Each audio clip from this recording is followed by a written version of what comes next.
პოზიციური ეკვივალენტობა აერთიანებს ელემენტებს, რომლებიც ჩნდება ამბის მსგავს ან საპირისპირო ადგილებში. ყველაზე თვალსაჩინოდ გამოიყოფა ამბის დასაწყისი და დასასრული. ყოველი ტექსტი ემყარება ერთგვარ დაძაბულობას, რომელიც წარმოიშობა მის დასაწყის და დასასრულს აღწერილ სიტუაციებს შორის. ამიტომ ნაყოფიერია ამ ტექსტის ამ პოზიციურად გამოყოფილი ეკვივალენტური ნაწილების ურთიერთმიმართებათა დადგენა. კიდევ ერთი საკითხი, რომელიც უნდა განვიხილოთ, ეს არის სათხრობი დრო და მოთხრობილი დრო. ნარატიულ ტექსტებში გვხვდება ორგვარი დრო: მოთხრობილი დრო და სათხრობი დრო. მოთხრობილი დრო აღნიშნავს დროის იმ მონაკვეთს, რომლის ფარგლებშიც მოქმედება ვითარდება.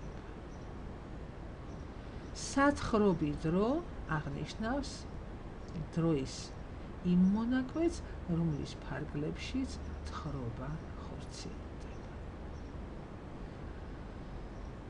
მოთხრობილი დრო განისაზღვრება ტექსტობრივი მითითებების საფუძველზე, ხოლო სათხრობი დრო განისაზღვრება გვერდების რაოდენობის მიხედვით.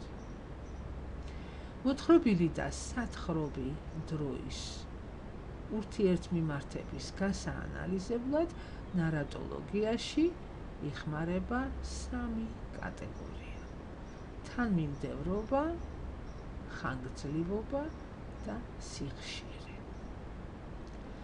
თანმიმდევრობა ჩვენ უკვე განვიხილეთ, როდესაც ვსაუბრობდით ანაქრონიების, ანუ პროლეფსისებისა და ანალეფსისების შესახებ. დავახასიათოთ ხანგრძლივობის ცნების არსი. მნიშვნელოვანია თხრობის ხანგრძლივობისა და მასში მოთხრობილი ისტორიის ამბის ხანგრძლივობას შორის დაპირისპირება. სწორედ ამ გასაყარზე წარმოიშობა თხრობის ტემპი.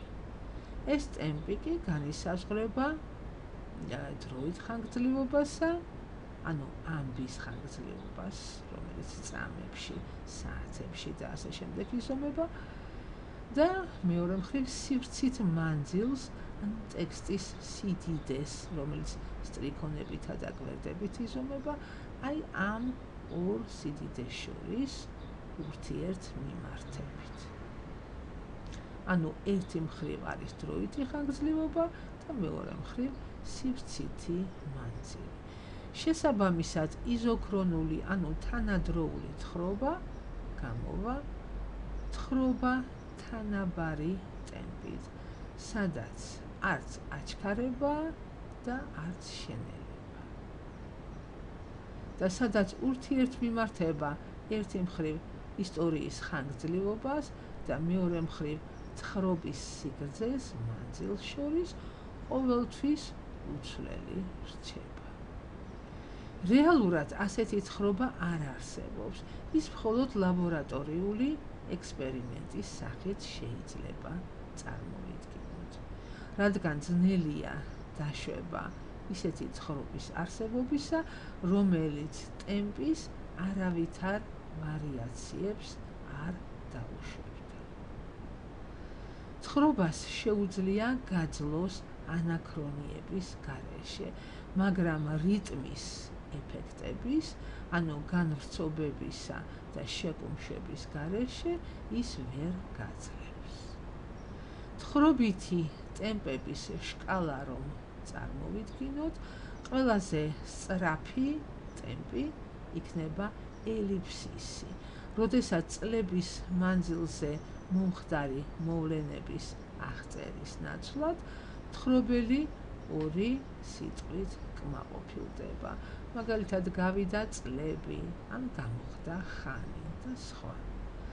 ყველაზე დაბალი ტემპი კი იქნება აღწერითი პაუზა, როდესაც ტექსტში მოცემულია ამა თუ იმ მოვლენის, საგნის, პეიზაჟის და ასე შემდეგ აღწერა, ხოლო დროის მსვლელობა კი არ შეიძლება.